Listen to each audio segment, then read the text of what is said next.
Hey, you guys, welcome to The Long Ride with Wild Ponies, episode number 7. We are Doug and Talisha from the band Wild Ponies, and we are so excited to bring you this special episode featuring Kim Richey. They're all special, Talisha. They are. They're true. all special. I was actually thinking that when I was saying it was a special episode. Every single one of these episodes. That's the plan anyway. This whole project is I know, it's special. a special thing. Everything's special about it, yeah. To us, anyway. But it is cool to have Kim. Kim's been a hero of ours for a long time. We've loved watching her career. And she's one of the best singers. She's such a great singer, great songwriter. And she's so personable and open when you speak to her on stage and on the show. We've had her on Whiskey Wednesday on our radio show, and she's just a real person on stage or off. She's really fun to talk to. Yeah, so grounded and real. I just love it. And that insight that she has just kind of flies out of her mouth. It's crazy. Like she says things that are just life-changing in an instant. You don't even notice it, and there it is. Yeah, right. You kind of want to reach up and grab her thoughts. Yeah. So keep listening. Possible. Pay attention. Pay attention to this one. That's all I'm saying, Huge thanks to our sponsors for this show. We could not do this without the Russell, the hotel in East Nashville, and Lordstrom 1917, makers of fine, fine journals. We really appreciate them being sponsors of this show. I'm really enjoying my journal right now. Hey, we should mention we are recording this and we're sending this out to you during the middle of the lockdown, the coronavirus lockdown. Yeah. So if the intros and middle part and outro seem weird, it's weird, y'all. And if you hear more than 10 people clapping at the Bowery Vault and you think, wow, there's 10 people gathered in a space together, and you think things used to be that way. Right? They did. And hopefully they will again soon, before too long. True. All right, but for now, we're going to drop you into one of our favorite places in East Nashville, the Bowery Vault, where we are hanging out with Kim Richey. Let's do it. All right, Kim Richey. Grammy nominated. Kim Richey. Okay, so now I sing a song. Yeah, sing two. Okay, now I'm singing 2 songs. All right. Hello, everybody. All right. You guys are good. Good audience. Okay.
Thanks, y'all. And every time when I'm playing, most of y'all are musicians, right? So when you're playing a song, there's other stuff, right, going on in your head. And especially if I'm someplace like this where I can see y'all and I'm just going, oh, she was so good in the video, and I'm supposed to be remembering the words and everything. It's really distracting. But on the intro to that song, it's so long. And every time I keep myself from saying, but I always want to say, that this song is just like a rhythm guitar instrumental. That's what the start of it sounds like. Okay, I'll play. This is off. Oh yeah, it's off the same record. Bittersweet.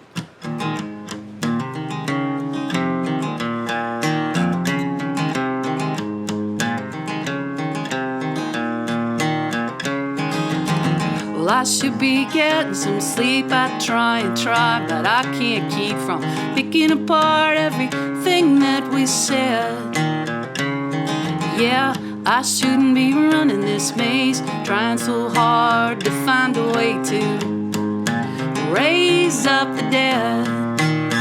I should fix the lock, feed the cat, take the clothes to the laundromat, pay some bills and get a clue. Get up, forget about you.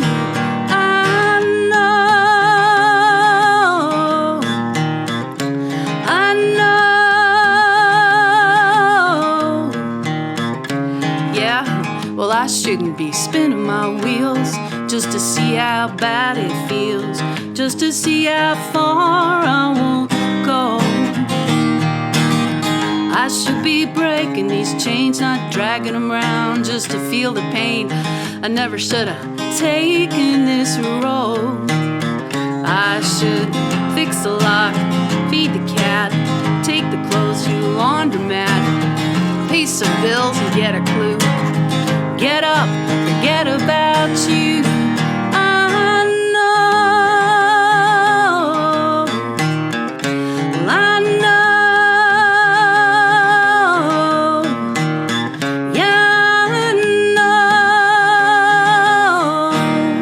But I can't let go.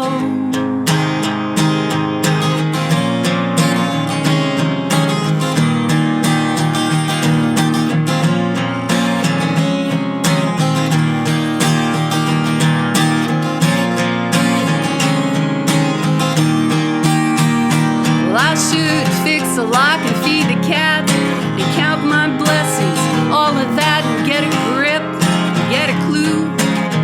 Get up, forget about you. I know. Well, I know. Yeah, I know. But I can't let go. No, I can't let go.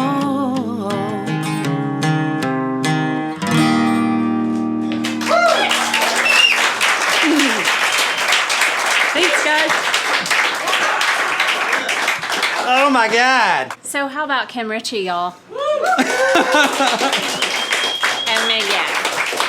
I mean, We didn't even really talk about her yet. I know, It's we kind of didn't amazing. even- I mean, we've got her first record came out in '95, titled Kim Richey, right? Good record. Thank you. Is that right? And then since then, like 9 more records, I think. Something like that. 8 or 8 or 9. 9, 10, a little EP, all kinds of wonderful things. Cuts and co-writes, Dixie Chicks, Radney Foster, Trisha Yearwood, Patty Loveless, Terry Clark, Brooks and Dunn, Laurie Morgan. You have sang on records with Laurie those people. Morgan? That's what it says. Oh. That's what it says in your covered bio. other songs. Let's go with it. Let's go with it. Who did that one song? Elvis Presley, Elvis Frank Presley. Sinatra. It's amazing. It's a good career. Yeah. So we're gonna reach way back, and we're Okay. gonna ask you if you remember your first paid gig. I do. You do? What was it? I was in a trio when I was a senior in high school. We tried out as a joke for the Steak and Ale. You remember those ye olde steakhouses? Yeah. Yeah. So we tried out for that. We learned 3 songs, me and 2 guys, and went just for fun to try out. And we we played we're for the lounge gig. So we played our 3 songs, and the guy says, "You've got the job." And we're like, "We don't want the job. We just wanted to play. We know 3 songs, and we don't have any stuff." And he's like, "Well, I'll get you stuff, like stools, We don't have any stuff. music, like the sound system and everything." And then we just and we had 2 weeks to learn. We were supposed to play 4 sets, and we played 5 nights a week, 4 sets. And we figured we would learn 3 sets, and if anybody was there still at 4, that was their problem, because we were going to play number one over again. Yeah. But I mean, we weren't very discerning in our song choices, because we just needed as many songs as we could. Can you still play any of them? Do you remember what they were? No, I mostly sang. I didn't play a whole lot. That was when I first got really into Joni Mitchell, though. Yeah. I remember yeah. I sang. My friend taught me Circle Game. Yeah. And I learned that song, and then I went Joni Mitchell crazy. And the first album of hers I bought was the double live Miles of Aisles. Yeah. And then I just bought everything. That's amazing. That happened to all of us, I think. Yeah. Any of us that have meaningful music careers have spent some time with Joni Mitchell. Discerning taste. Yeah. But that gig though, that our first gig was kind of a similar thing. We had this weekly gig at this Italian Venezuelan restaurant in Which is a Martinsville, weird Virginia. thing, but we played there every Saturday. No, it's the same thing. Like we would mostly do covers. We would do Peter, Paul, and Mary to the Doobie Brothers or whatever. Ani DeFranco. But you learn Just how to Paul and Mary, just or whatever. Peter and Mary. My sister was in the band, so she could cover. Oh, okay. Yeah, Oh, all yeah, three we had a parts. trio. Did you have a name? We did have a What name. was your band name? The band. No Evil. No Evil. What was this band Terrible. name? Blue Monday. Oh, that's better. That's way better. I'm not taking credit for that name. Yeah. So how does that, and so that was your first paid gig, and it's great that you have that distinct memory of it. What about your most recent paid gig? Because you're not getting paid today, but your most recent paid gig, and how are they similar and different? Oh man, they couldn't be more different. Yeah. Really, we just got back from Colorado, like we were talking, and we played in Uray, which is a really cool little mountain town. It's like it looks very western, like an old western town that is in a canyon. So you go so far on Main Street and that's it. Yeah. So it's like I thought it'd be cool to live here, and then I thought it might be even like more small town than a small town, because there's one way in and out. But we played a concert there. The guy sent me a picture of where we were going to play, and I thought it was a yurt. And I was telling everybody we were playing in a yurt, and I thought that was kind of cool, but it was just a regular tent. And it was, but we played in a big tent, and it was outdoors, and it rained. Ooh. But everybody, It doesn't rain in the Steak and Ale. No, well, it's like Colorado outdoorsy, so they're just all sitting out there in the rain. They didn't mind. They didn't care. No, it was great. So I don't know, how was that different? It was the same in that probably nobody that was there knew who I was. Oh. So No. there were a couple people, but it was a good gig, but it had nothing in common really with the Steak and Ale. Do you have any pre or post show rituals?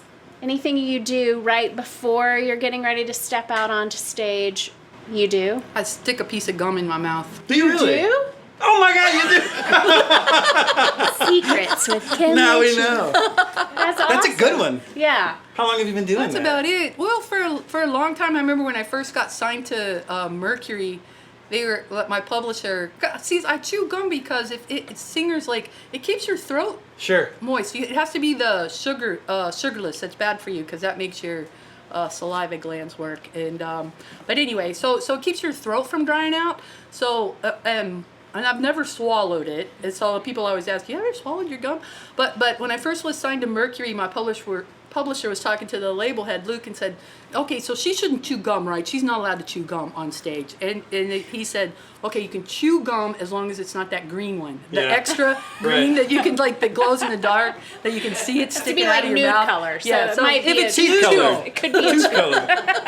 It kind of gives you this cool, I don't care vibe, like rock and roll vibe of chewing gum on stage. A little edgy vibe. Well, engineers don't care for it that much. No, they don't. The popping. No, yeah, because I was just doing some recording with Doug Lancio, and he's like, I got a lot of popping to clean up on. Yeah, well, that's funny. It That's happens. funny. Why don't we get you to play a couple more songs? Yeah. Okay, let me look at my list. Look at your list Yeah. and decide what you want to play. Decide. Okay. Songs. Kim Richey, y'all.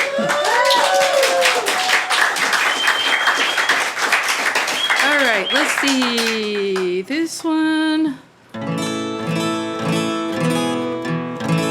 I'll play a couple songs from. I made a record with a friend of mine, Giles Martin, and I got to make it over in London, and with my friends that were over there. It's called Chinese Boxes, and I wrote this one with Bill DeMaine. Who's here? Yeah, he's a great guy. Where are you, Bill? Okay.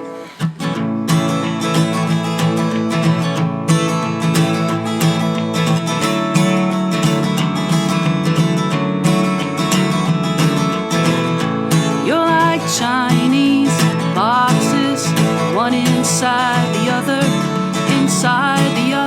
one inside the other one. You're smoking mirrors, plastic flowers, magic spells, misdirection. Smoking mirrors, plastic flowers. How am I to know? How am I to know?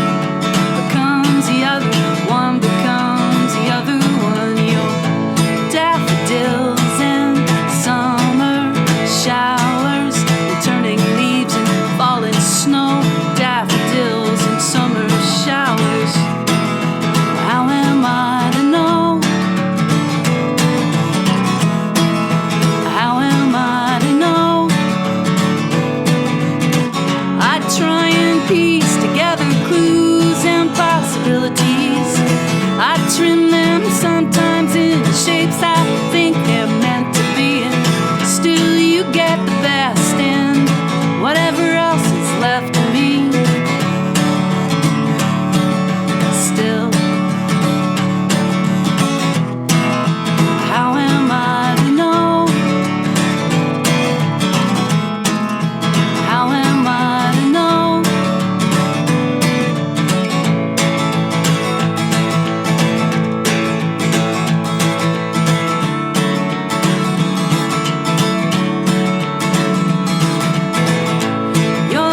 Chinese boxes, one inside the other, one inside the other one.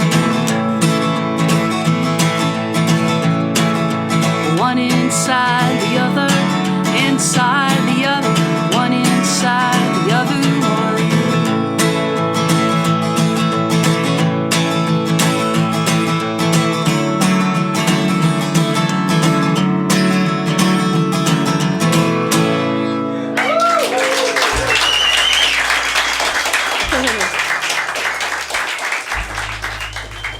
Yeah, there's Kim Richey. Isn't that great? And like I was so saying, good. She's just right there. She's a real person.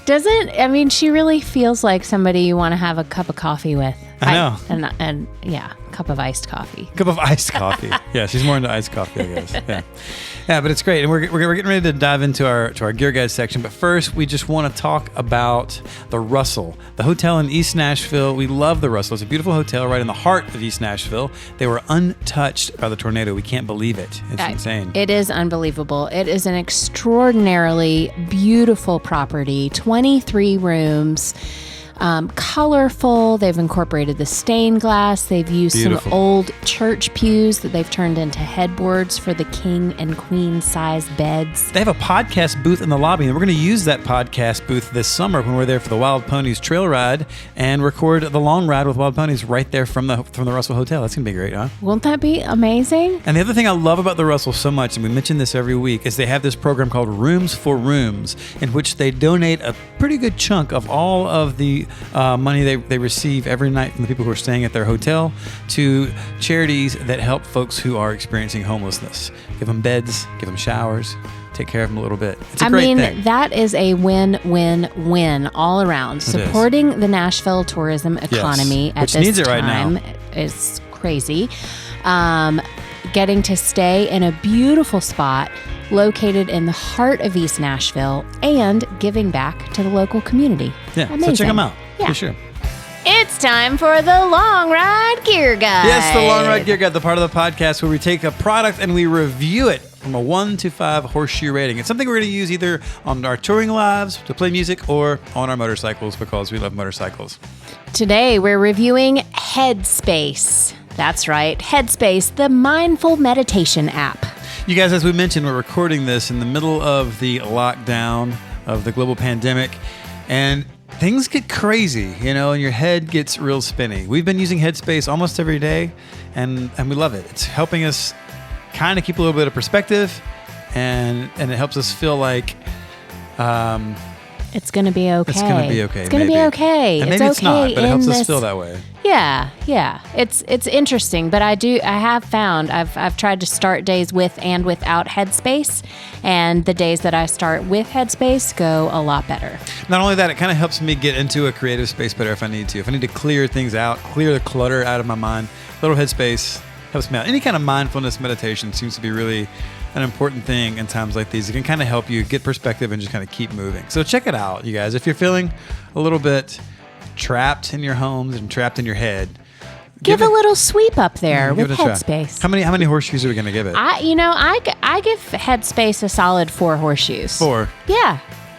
Love Andy. Love Andy's voice. I love Andy's voice. Andy's got a great voice. Yeah, it's good. Makes me real happy. It's worth it. Check it out. It's in the App Store. And this is again an unsolicited free ad, I guess, for Headspace. But we're fans. Check it out.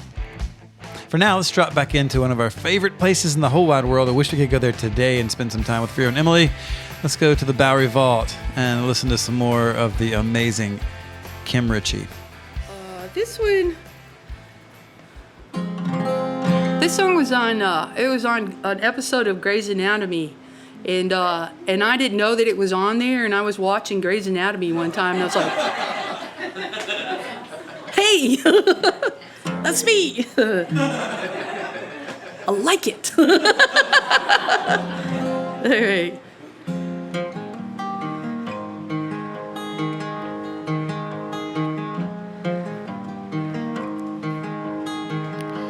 If you can say that you don't love me,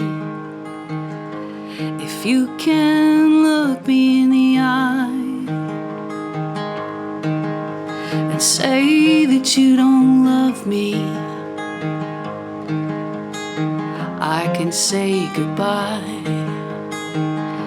If you can tell me you won't miss me and sound convincing when you say that you won't miss me, I can walk away. 'Cause I don't have a point to prove or a stand to make. I'm just trying to find my way and a face to wear and a place to be in the absence of your company. Ooh.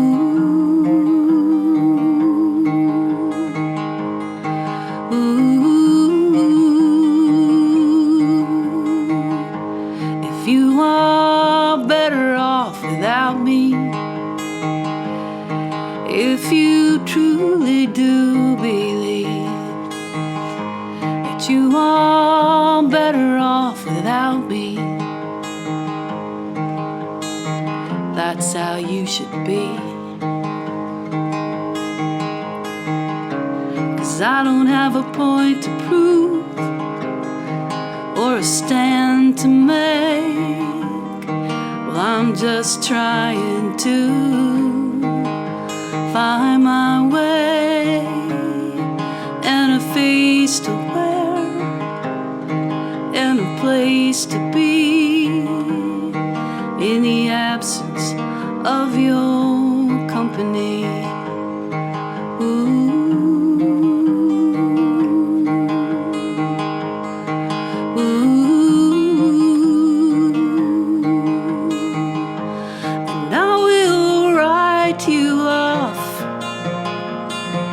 Easy as that. If only it was as easy as that.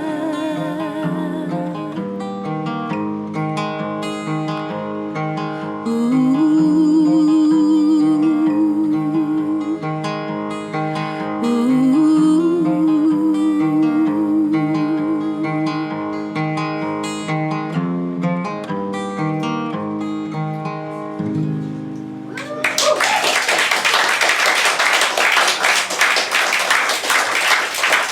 Thanks, you guys.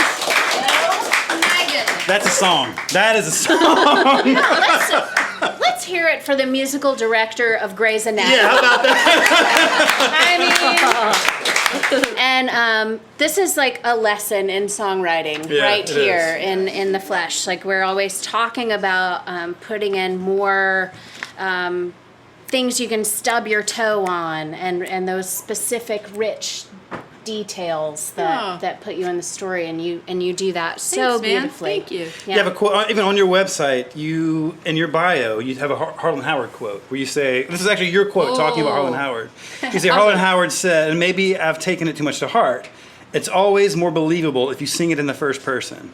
And when I sit down to write, if it's something I'm going to sing, I want it to be what I want it to be. I don't really settle, which may make me a little hard to write with, but I have to be able to stand up and sing it night after night, and I can't if I don't really believe it. And I think that is something that comes through in your song. And you can hear that she believes it, right? Yeah. Yeah. It's beautiful.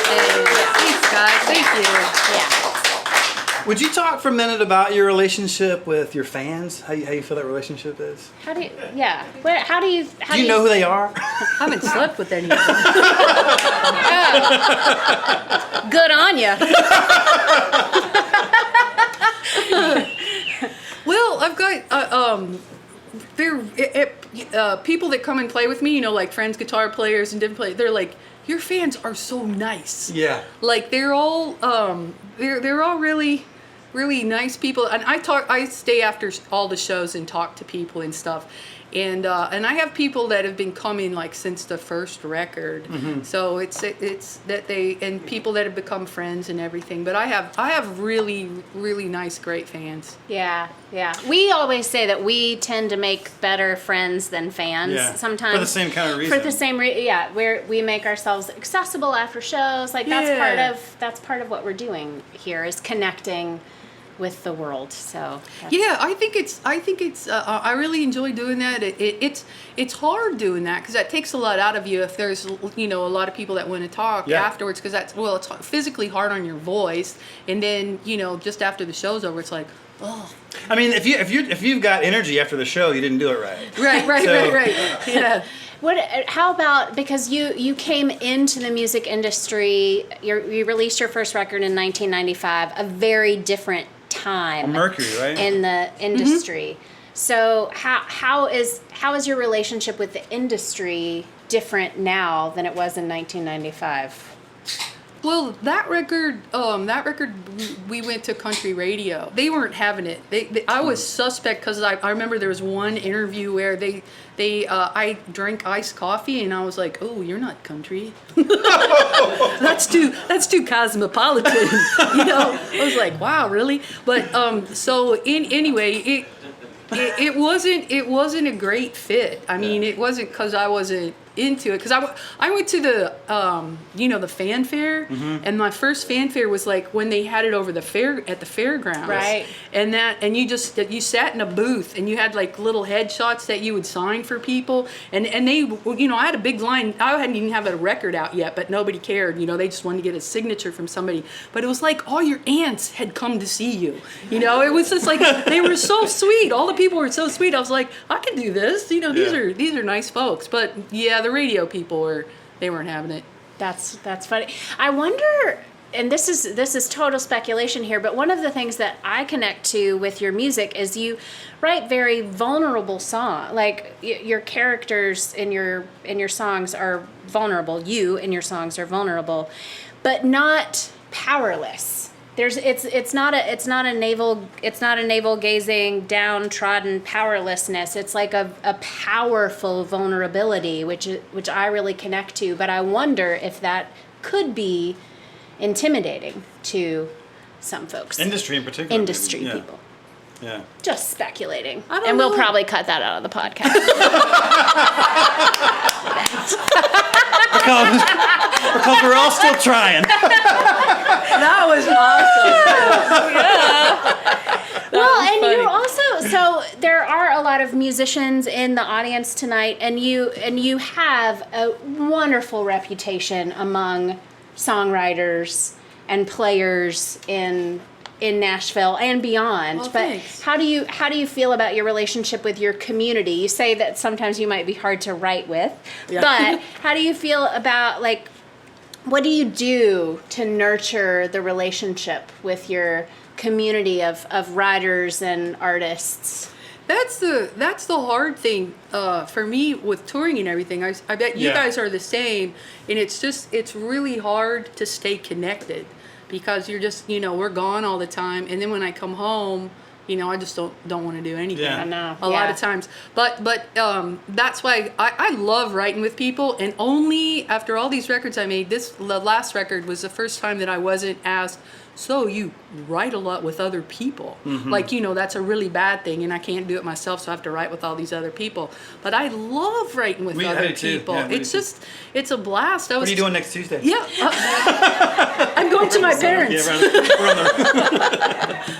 But it's really cool to be, like, some of my closest friends I've met because of songwriting, and I was talking today about this with my friend Jordan, and what I love about it is, like, you'll sit down and you kind of immediately get into talking to stuff that's really personal. Oh, yeah. Under the guise of, well, it's just a song, so I could say all this stuff. Like, if it was a regular friend person, it would take you a long time to ramp up to those kind of subjects and stuff, before, to trust that person enough. So I love that about songwriting.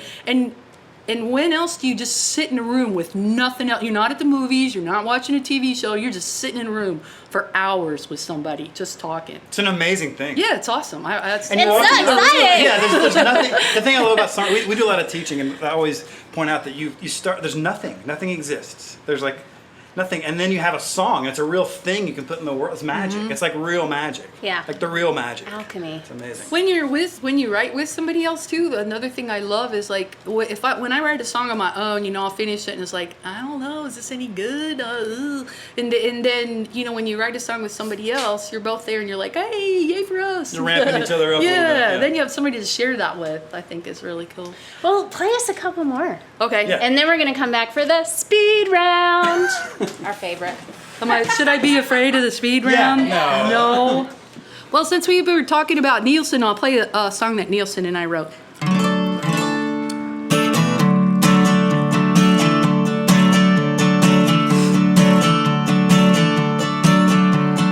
Come to my house in the middle of the night. Are you looking for love? Are you looking to fight? I should know better, but I'm not that smart. Are you always gonna be a thorn in my heart? Thorn in my heart, thorn in my heart. Are you always gonna be a thorn in my heart? Thorn in my heart, thorn in my heart. Are you always gonna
So here we stand between rock and stone. We took it all the way down to skin and bone. And I will always love you, but you make it so hard. Are you always gonna be a thorn in my heart? Thorn in my heart, thorn in my heart. Are you always gonna be a thorn in my heart? Thorn in my heart, thorn in my heart. Are you always gonna be a thorn in my heart?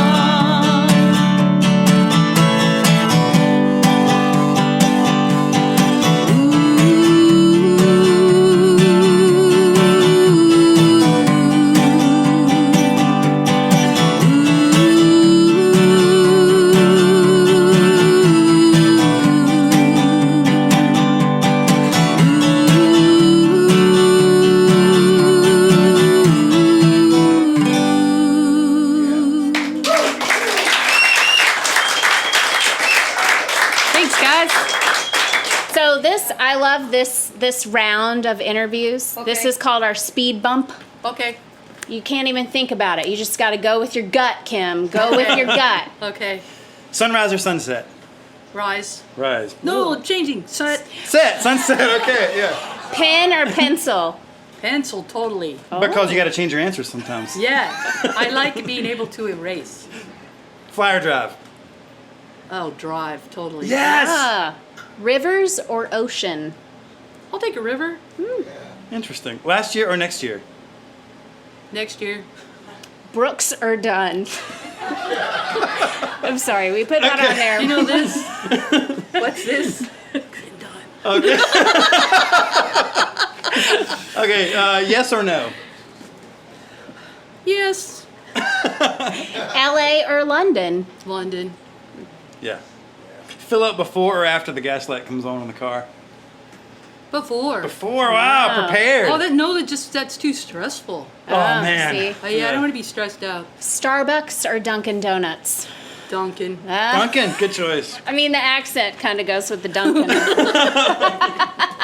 Well, you guys are listening to The Long Ride with Wild Ponies. You have Kim Richey here, and we're so excited about it. Love it. All of this, it's amazing. Thanks, guys. All of the sound that you're hearing, whether you're in the room or whether you're listening on the podcast or on WSM's Route 650, is coming out of this one beautiful Ear Trumpet Labs Myrtle microphone. All of the sound. That's it. That's all you're hearing. Thanks, Isn't that Myrtle. amazing? Thanks, Myrtle. Thanks, Ear Trumpet. Why don't we see if we can pump some more good sound through it right now? You should. Yeah, Kim You Richey should. singing some songs. A couple more? Yeah. All right. You guys Okay. are good. You've done this before, haven't you? All right, let's see. This is a song I wrote with Mike Henderson, one of my favorite people in the whole world. We wrote this song a long time ago, and it never quite seemed to fit on any record. And it did on this one, just because I think this is my newest record, Edgeland. It's a lot of looking back over stuff, so it seemed to fit here. All right, it's called Chase Wild Horses. It's not the one you're thinking of, probably. Not the Stones one.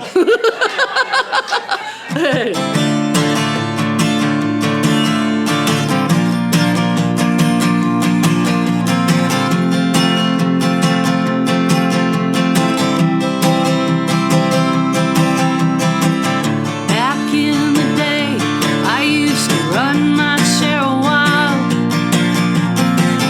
Back when the nights went on forever.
That's another really good one. I love that one so much. Thanks. It's great. I Yeah. run my share of wild. They're all so good. I didn't even turn my page, you guys. Is there anybody that's been a part of your community that you sort of consider an unsung hero? Like you're like, why is that person not getting their due? And you're like, you think they're amazing. Oh yeah, and I do my best. Yeah. It's Mondo. Oh, yeah. You do. Yeah. He is so good. He's Yeah. so good, and I love him to bits. And yeah, so we play shows together, and you know, he's open for us at the City Winery, so I always drag him along and write with him a lot. But you know, he's just great. Yeah. He's really, really one of my favorite songwriters, and about- beautiful melodies too. Yeah. With Yeah. that dude. That's awesome. A nice guy. Yeah. And yeah. Yeah. Funny. How about somebody that's new that you've heard that you think they're just really great? That They might, get you- might not they be get there you yet, excited. but you're excited for the future. I think Lily Hyatt's pretty Oh, come awesome. on. Yeah, she's Yeah. so great. Yeah, Yeah. fantastic. Yeah. I think I got to hear her. Also at that, great melodies. Yeah. Yeah, at that 30A thing. I She just like her also- whole vibe too. She also has that similar thing about being vulnerable, but powerful Powerfully within the vulnerability. yeah, you didn't which want. is I don't nice. think you'd want to mess with her. Yeah. You might not. That's true. Yeah. So looking back, if you were to give, maybe not Lily Hyatt, but somebody who's just starting out, advice that you would maybe give to yourself in 1995 when you were just kind of starting, or maybe even when you were at the steak and ale phase of your career. What served you well and what hasn't served you well, and what advice would you give to songwriters and singers and performers and touring musicians? It's so different right now. I mean, from when I started out, the whole music biz thing is really, really super different. But I think that I would say that do it because you really love doing it, not because you want to be famous or you want to make a bunch of money. If you want to make a bunch of money, you're completely delusional. Yeah. And but just because you really love doing it, and you love working for yourself. Yep. And not having a regular job. I always say there's a lot of work. easier ways to make a shitty living. Yeah. Yeah. Yeah. But that's the thing. I think is just you just have to really want to do it. Yeah. Yeah. Well, with that, why don't we let you close us with Oh one my more gosh, song? That's you guys. I can't top that. Kim Richey on the long ride. Thanks for having me. You guys are great interviewers. Really good. Thank you, guys. Thank you. Send us out. Okay. Let's see here. This song always makes my stepdad cry. He's a crier though. Let's see.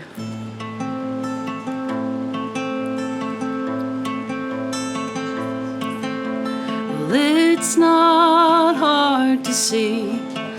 Anyone who looks at me knows I am just a rolling stone. Never landed any place to call my own. To call my own. Well, it seems like so long ago, but it really ain't, you know. I started off a crazy kid. A miracle I made it through the things I did. The things I did. And someday I'll go where there ain't no rain or snow. Till then I travel alone. And I make my bed with the stars above my head. And I dream of a place called home.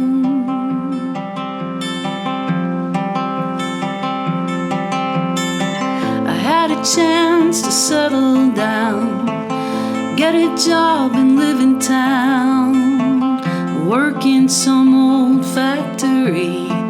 I never liked the foreman standing over me, over me.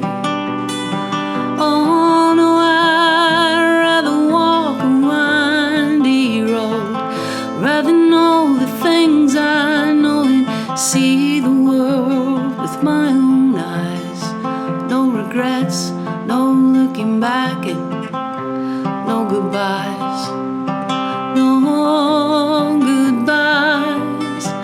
And someday I'll go where there ain't no rain or snow.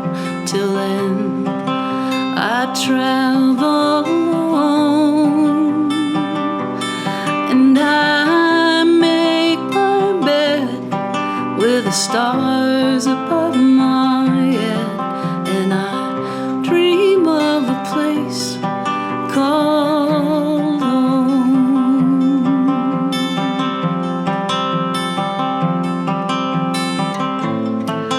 Na na na na, na na na, na na.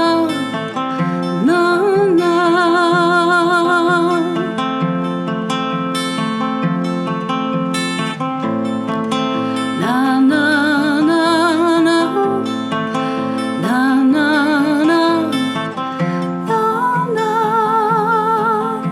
na na.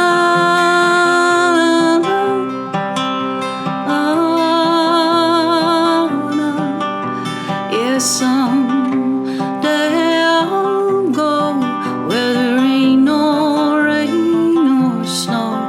Till then I travel alone, and I make my bed with the stars above my head, and I dream of a place called home. Someday I'll go where there ain't no rain or snow, and I'll dream of a place called home.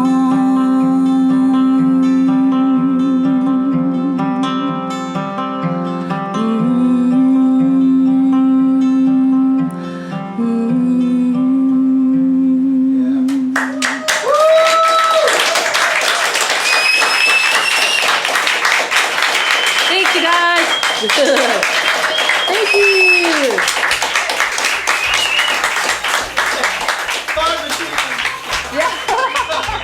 Oh, Kim Richey. There you go. So good. I love her Full so on much. fangirl. I don't know if y'all could tell or not. Kim Richey. She's one of the best ever, you know? So great. And she has a new record coming out on March 27th. It's a review of the songs from her Glimmer record, and it's called A Long Way Back. We're about to dive into the final segment of the Long Ride with Wild Ponies podcast. But first, before we do that, we want to remind you about our wonderful sponsors. Lurstrom 1917, the makers of these gorgeous bullet journals. Love them, love them, love them. You can order them online. They'll deliver them to your door. Yeah, and what better time than the middle of the COVID-19 pandemic than to have a journal to note some of the things that you're experiencing, to help you figure out how to pass time, Keep your to-do list etc. current, etc. And these are beautiful journals. We love using ours. We both use ours every single day, and helps keeps us sane in these times.